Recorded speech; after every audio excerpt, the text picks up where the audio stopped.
ஆக்சுவலாக அந்த spark plug தான் இப்படி இருந்துச்சு வண்டியில். அப்புறம் நம்ம வண்டியில் வந்து எக்ஸ்ட்ராவாக அந்த லைட்டு மாட்டியிருந்தோம், லைட்டுக்கான சுவிட்சு மாட்டியிருந்தோம். இந்த சுவிட்சை நான் எடுக்க சொல்லிட்டேன்.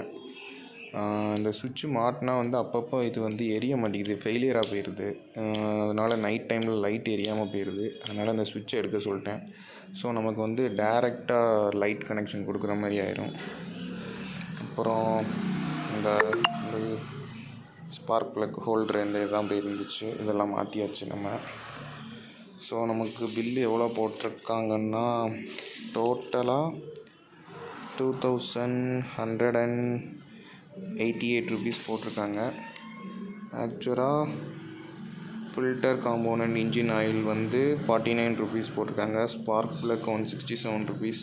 அப்புறம் சப்ரஸர் கேப்னு சொல்லிட்டு 169 ருபீஸ். அப்புறம் சீலிங் வாஷர் 3 ருபீஸ். அப்புறம் சிந்தட்டிக் இன்ஜின் ஆயில் வந்து 900 போட்டிருக்காங்க. அப்புறம் செயின் ஸ்ப்ரே வந்து 60 ருபீஸ் போட்டிருக்காங்க.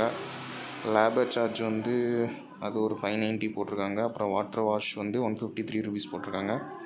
ஆக்சுவலாக நான் தான் வந்து இன்ஜின் ஆயிலும் செயினையும் வந்து டைட் பண்ண சொன்னேன். ஸோ அதெல்லாம் டோட்டலாக சேர்த்து 2188 ருபீஸ் போட்டிருக்காங்க. நான் எங்கே சர்வீஸ் பண்ணேன்னா Siva auto agencies private limited, Rajapalayam main road, Sankaran கோவிலில் தான் நான் பைக்கை சர்வீஸ் பண்ணேன்.